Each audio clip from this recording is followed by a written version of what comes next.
When authors do battle, they do it with words. They throw a story back and forth, each trying to write the other into a corner. The results can be terrifying, or they can be legendary. The challenger representing the villain this week is... Hello, I'm Dave Higgins, author of An Unquiet Calm and general editor of Fopocalypse. And the defender representing the hero is... I am Phil Wade of Chattanooga, Tennessee. Defender, choose your genre. Genre, urban fantasy. Challenger, choose the hero. The hero is Eberhard Merin, a wheelchair-bound librarian who lives alone in the house he grew up in with his cat Herbert. Defender, choose the time period. Time frame, present day. Challenger, choose the villain. The villain is Richard Coventry, a rich property developer. He has bought most of the property in Eberhard's neighbourhood and is pestering the remaining property holders to sell. Defender, what special skill does the hero have? Our hero has the uncanny ability to communicate telepathically with felines and to a much lesser extent canines. Challenger, what's happening at the start of our story? Winter is closing in and temperatures are dropping sharply. A series of freak lightning strikes have taken out a number of substations in the area, leaving Eberhard and many of the other residents without light and, more importantly, heat. Coventry has offered to pay for anyone who agrees to sell in the next week to stay in a hotel until they can move into a new house. He has also offered flats in one of his mid-range complexes at a 20% discount. Faced with cold days and colder nights, several of the remaining residents have already accepted his offer. Eberhard has managed to borrow a bottled gas heater from work and has started sleeping in the living room to reduce the space he needs to heat. He is also staying longer at work to take advantage of their heating, but knows Herbert is not enjoying being cooped up in one room and is very worried what will happen to him if temperatures drop further. As the story opens, the electricity board have just announced that the surges managed to damage several sections of cabling before the substations blew, making it likely repairs will take many days. Let's begin. It is cold, yes, but he has been through colder weather. Wasn't it 10 years ago the temperature dropped to 0 while the power was out? Outside, it's as cold as hell, if, hell is actually cold. Eberhard Merin sits in his wheelchair in the middle of the room, near his only heat source, watching the gray road outside his house. No one is driving. No one is out walking. It's too cold for that, even if his neighborhood isn't the type to get out much. His neighbors usually stay home with their cats and dogs. His cat, Herbert, who was named after the American President Herbert Hoover, is nestled in a pile of blankets on the couch. "Are we going to freeze tonight?" he asked the cat. "You might," Herbert replies without moving a muscle. "I don't want to live in one of those Coventry flats," he mutters, "and this winter isn't going to force us to." Just then he hears a scratching at his front door. In his mind's ear he hears the neighbor's cat, Oatmeal, saying his human is moving to a new flat at a great price. "It's for the best," the cat says. "Thank you," Eberhard replies. He tells Herbert what he heard. "Silly human," the cat says. The night is almost over. Coventry looks through the latest reports. The power outage has provided just the incentive he hoped to motivate the more established residents to overcome their loyalty to the area, and the hotel package appears to be dealing with those who are more particular in their requirements, which just leaves a few holdouts. He grabs a slide rule and paper and starts doing calculations, but the margins are still too tight. If he improves the hotel package, the discount of the flats, or even offers another property, people are going to notice how badly he wants this specific area. They won't know why, but even a few oblivious capitalists bumbling around trying to work out what he sees in the neighbourhood could delay the project, so he needs a more oblique motivator. There seemed to be a pocket of holdouts centred on the Jensen property. Locking the door to his office, he meticulously checks all of his pockets, clean. Standing on a chair, he removes the light bulb from the ceiling and places it in the safe. After adding a few other things that use electricity, he locks the lead-lined door. Relying on his excellent memory, he extracts a map from his desk, unrolls it onto the top and pins it down, all without needing light. Opening another drawer, he removes a small bag of time and adds it to the pile. His jacket provides a $100 bill and a lighter to add to the pile. Conscious dawn is approaching, he efficiently removes his clothes, folding them and placing them in a cupboard, which he then locks. Returning to the desk, he starts a regular pattern of breaths. Once he is content with the rhythm, he begins to speak in time with the breaths. Inhale, Jensen. Exhale, Coventry. Inhale, Jensen. Exhale, Coventry. Just as the sun crests the horizon, he reaches forward and, without changing rhythm, rolls the time and the $100 bill into a spliff. Lighting the end, he draws deeply, then exhales smoke onto the map. He repeats the jets of fragrant smoke until the spliff is completely gone, ignoring the pain and the cold sputters against his fingers. Closing his eyes, he takes 3 long steps back, inhaling Coventry and exhaling Jensen. Remaining silent until his breathing returns to normal speed, he dresses and returns the office to its normal arrangement. The next afternoon, Eberhardt's attempt to find the source of the odd smell in the children's section is interrupted by his neighbour, Sandra Wilkes. She is practically incoherent, but he manages to calm her down enough to discover Roger Jensen has been gunned down in his home by drug dealers. Her cousin, who is dating one of the dispatchers, heard the police think it was mistaken identity, but not everyone thinks it's worth the risk, so some of them have already accepted Mr. Coventry's generous offer. Eberhardt spends the rest of the afternoon in a daze. How could anyone mistake a man in his 60s on a walking frame for a drug dealer? When Eberhard returns home that evening, he sees his neighbor Mary petting and talking to Jensen's orphaned dog. "Oh, Ebert, did you hear about poor Roger? He was shot by some wicked men. I have no idea the reason." "No," he hears from the Irish setter beside her. "It was just so sad. Did you hear about it? Beverly said they were drug dealers in our neighborhood of all things." "No," the dog says again. Eberhard wheels over to them and begins stroking the dog's neck. "Yes, I heard, Mary. It's terrible." He looks in the dog's eyes. "Did you see anything, old boy?" "Oak," he whimpers and presses against Mary's leg. In a loud whisper, Mary says, "I'm not sure I want to stay anywhere there's criminals roaming about. What if this happens again?" "I don't think they're here to stay, whoever they are," Eberhard mutters, and he turns away to enter his house. "Stay calm, boy," he says wordlessly. "Good dog." Once inside, he turns the heater on and sets out a plate for his take-home supper, all the while opening his mind to hear what neighborhood cats and dogs are thinking. Humans are scared. Something in the shadows.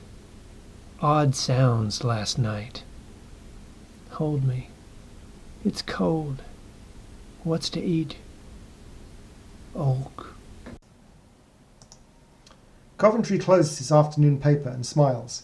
Using a steel rule to fold it into exact thirds, he places the paper in the centre of a blank area in the upper left of his desk. A gang shooting was exactly the sort of event that should overcome lingering nostalgia, but it would take days to be certain to produce enough of an effect. Some days he feels it would be easier to just explain what he was really doing. But ordinary people were so irrational. The ones who weren't interested in a new flat to replace their run-down houses, the ones so focused on petty nostalgia they didn't want to live in an expensive hotel on Coventry's money until they could find a better place to live. These were the exact people who wouldn't see the glory of what he was trying to do. But maybe it didn't need them to be logical. Maybe it just needed the right people to see the benefits. He walks out of his office to his secretary's desk. "Good afternoon, Greta. How's your mother?"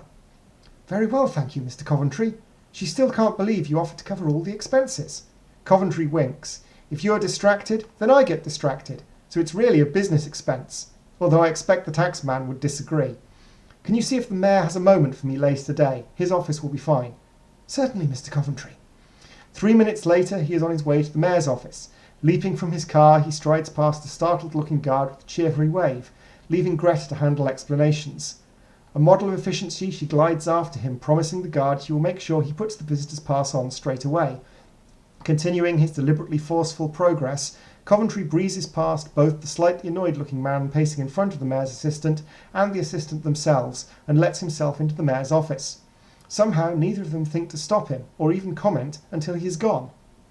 "Mr. Mayor, so good of you to see me on short notice. We're both busy men, so here's my thinking.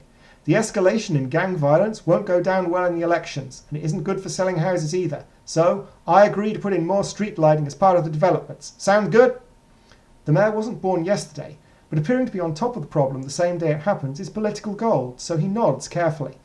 "Excellent. My issue is these problems tend to get entrenched quickly, and I would need to start making some money from the development as soon as possible to support the extension of the scope. So I would need special permission to start a more aggressive development timetable." More aggressive. "Nothing unsafe. I just need a small reduction in the distance from currently occupied properties I can start construction. My workers could still stick to ordinary hours, so the disruption would be minor anyway." "That might seem as a little excessive. You appreciate I understand perfectly. I wouldn't wish you to end up in an uncomfortable situation." Coventry smiles. "And I know you like to maintain close relationships with constituents." The mayor pales. "I meant that I would have to put in a lot of work to make sure it happened, so it might not be for a few days." "Well, I'm sure I can help there. I'll issue a statement immediately indicating you wanted me to make the development safe for ordinary decent people. That should stop anyone trying to stall anything behind the scenes. And make sure you get the credit for the agreement." The mayor looks slightly grey. "Thank you. That sounds ideal." Coventry strides back out of the office, starting dictating as he passes Greta. By the time he reaches the car, she already has the release issued. She returns the visitor's passes, one of which never quite reached its intended wearer, and joins him in the car. As the car returns to the office, he dictates a series of memos detailing exactly where he wishes work to commence as soon as the extraordinary permissions are issued. Eberhard nods his head as he talks on the phone. "Yes, Mary, this neighborhood is worth fighting for.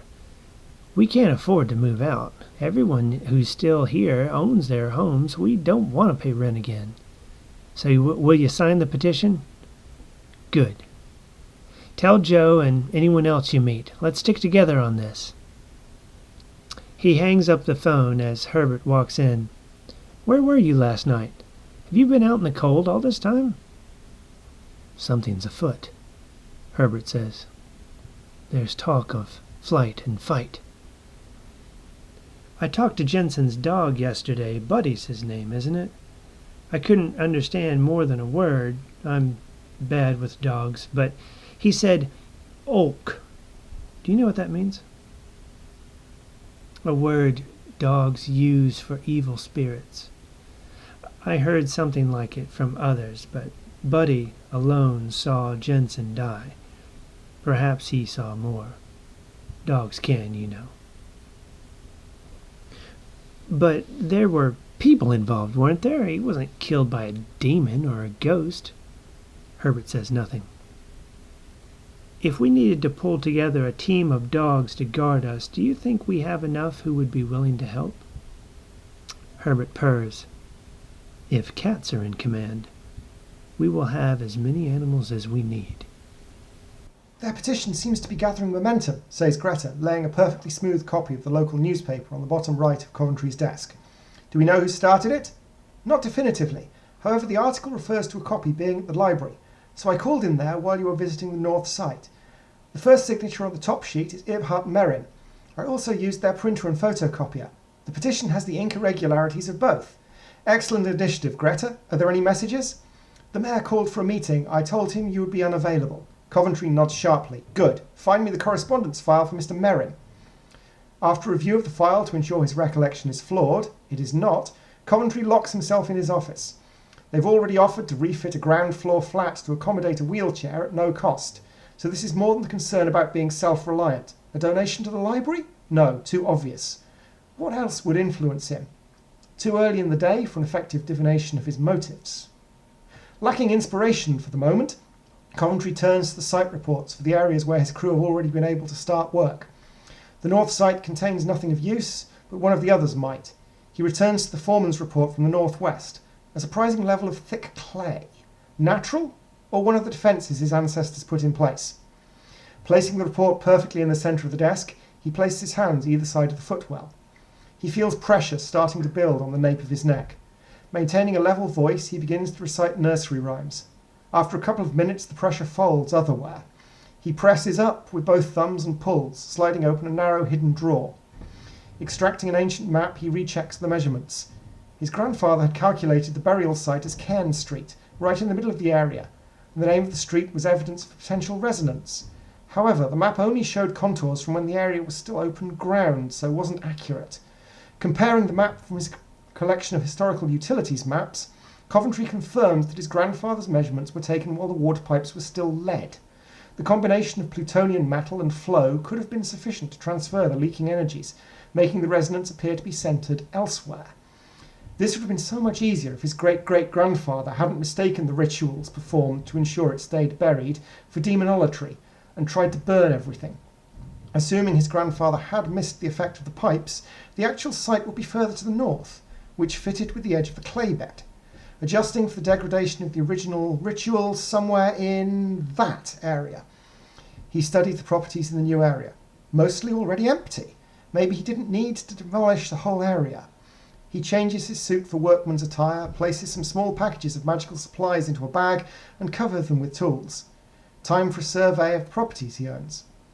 Several hours later, supplies severely diminished, he staggers out of the last property.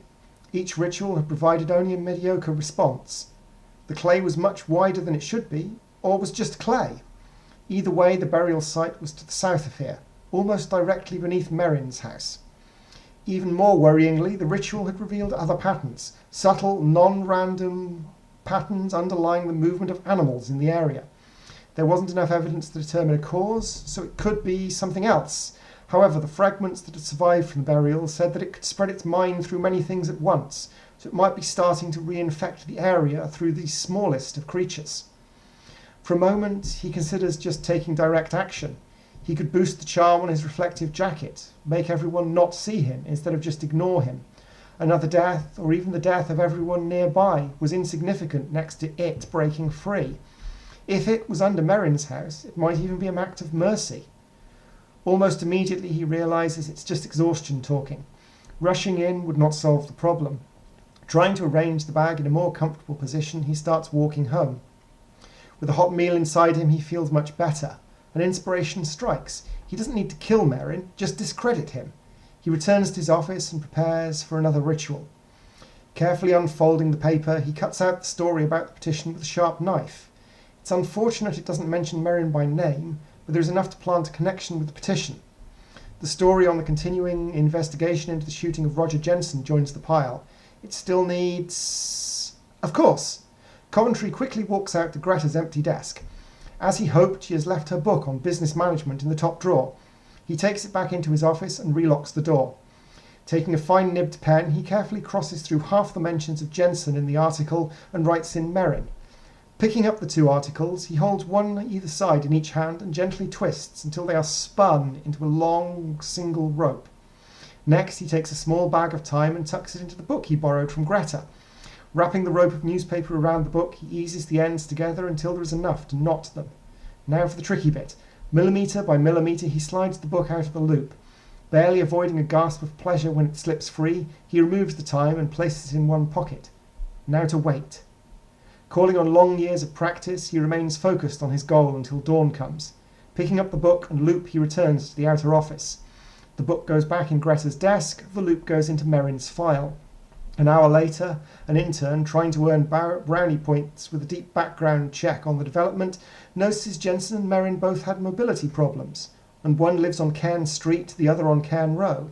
She puts it in as possible human interest. 2 hours later, the mayor tells a business reporter he is baffled why anyone would oppose his plans to drive out the criminal element. The lunchtime episode of a generic crime drama features evidence hidden in a book. An hour after that, a crime reporter on the back of a heavy lunch begins to wonder if the gang were only out by one road. At the library, Eberhard leaves his assistant to finish reshelving all the books in 303 through 368.5 with their spines facing the aisle, and returns to his desk. It has already been a full day.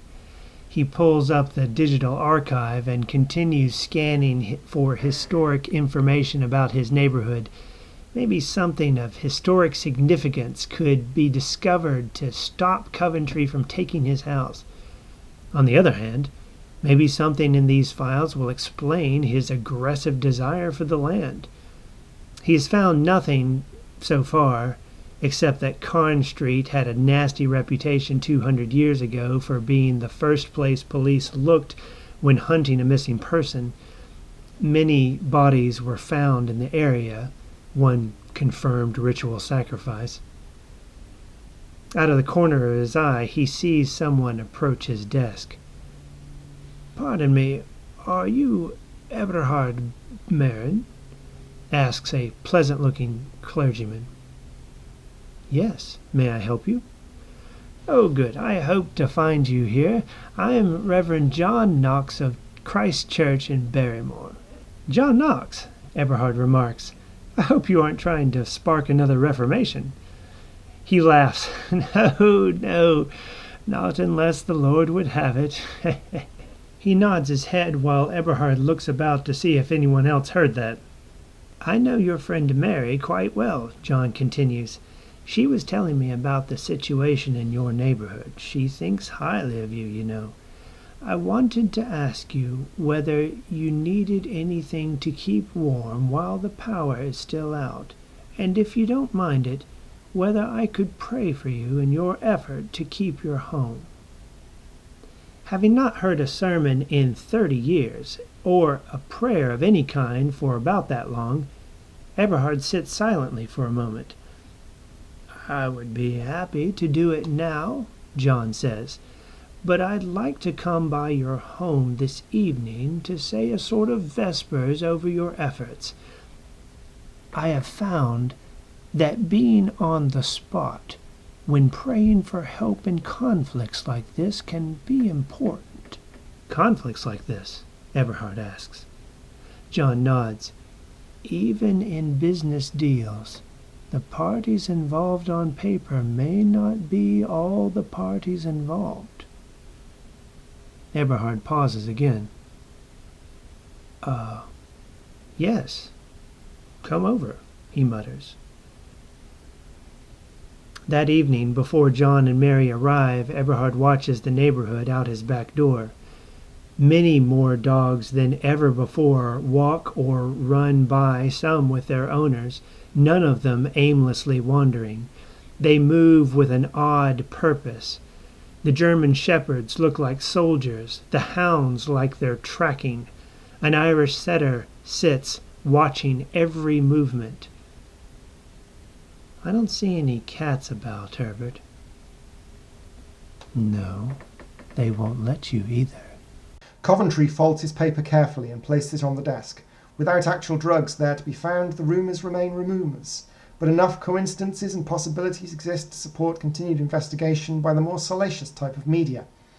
It's not enough to kill the petition completely, but it does give any councillor who wasn't against, or could be persuaded not to be against, an accelerated development schedule sufficient political cover. But it might all be unnecessary anyway. Another set of visits to the sites more than confirmed odd behaviour in animals, plotting their movement should... The entire room flares bright for a moment. Blinded, he hears a series of small pops from in front of him. His heart pounds and his skin feels much too tight. Gritting his teeth, he forces his senses back to normal. For a moment he can see again, but waves of energy threaten to overwhelm him. He fumbles in a drawer for a map of the city. Grabbing an eraser, he runs it north to south over the location of the hospital. A sudden increase in spontaneous remissions and recoveries will probably attract the attention of every user within 100 miles, but the alternative is burning out. Eventually the power returns to normal levels and he is able to warp out of his office. "Greta, could you have someone replace the light bulbs? There must have been a power surge. I'm taking the rest of the afternoon off." He continues out the door, ignoring her look of surprise. Arriving home, he immediately heads for the basement. A concealed door opens into a lead-lined corridor. It should be in total darkness, but as he feared, the lead door at the far end is glowing. The bleed his ancestors created, the channel that both gave the powers needed to protect the burial site and drew away its occupant's power before it could start to recover, had cracked wide open. Forcing his way closer, he manages to get the door open. The simple lead-lined room beyond is filled with light, but he can still make out the absence at the heart. Now the door is not muffling it, he can also hear chanting. It's been years since he studied it, but he finally identifies it as part of the Vespers ritual. Someone is praying near the burial site, and it's unravelling the defences. Even in the time it took to identify the chant, the light has grown noticeably brighter. He runs from the house, not bothering to reseal the passage, and dives into his car. That stupid fool Merrin, he must have somehow detected its effects and thought religion would make things better. If the defences were crumbling this fast, there wasn't time to repair them, which left only the final solution, blood sacrifice. But not the simple sacrifice that sufficed to strengthen the defences. Only the willing sacrifice of an adept would force it back into slumber. Bones aching with the strain of reshaping the roaring torrent of power, he crosses the city on a wave of suddenly green lights and polite drivers. But avoiding scouring himself out is the easy part. As his car slews around the corner towards Merrin's house, narrowly missing several dogs, he still doesn't know how he will convince Merrin to replace him as guardian and to perform the sacrifice. By the pricking of my thumb, something wicked this way comes. Eberhard shoots a glare at Herbert, who has never quoted Shakespeare before, but his surprise is tempered by the many remarkable things that have happened over the last few minutes. The house has felt very warm since the Reverend walked in, so warm he had turned off the bottled heat before they began praying. There's an electricity in the air that feels on the brink of explosion. The air must be thick with heat because John's voice sounds muffled even though he is standing next to him. More than any of this, he can't stop hearing dozens of dogs repeating "Olk" and other strange words. When John finishes his prayer, "One God, forever and ever, Amen," he looks pained. "Dear Lord, Mr. Merrin, something feels very wrong here." Mary leaves the room, saying she would open a window. Eberhard gasps. "I agree, but I don't know what. I've felt something wrong, something evil nearby for days." "God of pity, have mercy on us," John mutters. "Help us," Eberhard calls out in reflexive telepathy. Through an open window they hear the Irish setter howling as Mary returns. John begins praying again, and the howling gains more voices. After a few minutes, they hear tires screeching on the street. The air starts to throb. John's voice sounds as if it were coming from across a large field, but clearer than a bell ringing from a steeple. Eberhard hears a full-throated howl of a wolf. "The Lord is my light and my salvation. Whom shall I fear?" John says. With the scent of fire, the front door crashes open and Richard Coventry bursts in. "Stop it!" he shouts, sounding as if he were still outside. "The Lord is the stronghold of my life. Of whom shall I be afraid?" John recites. "Shut up, you idiot!" Eberhard puts his hands to his ears. Every dog in the entire city must be howling and barking, wolves and other animals too, back and forth like chant and counter-chant. To him it sounds as if they were all in his house. In the midst of Coventry yelling, Knox praying, and dogs and wolves crying, he squints up to see Coventry punch Knox under the chin. A blinding light explodes around them, and an enormous shape runs between them, crashing into the front door on its way out. The cacophonous noise blends into a single howl and finally stops. After several minutes, Eberhard can see again. Mary, seated in the corner, looks undisturbed. Nearby, John is softly murmuring, "Do not give me up to the will of my adversaries." He breathes deeply, feeling a chill in the air, and just as John sighs amen, Herbert's clear thoughts purr into his mind. The ancient magic prevails over all others. Who do you think won the battle? Vote for a winner in the comments below.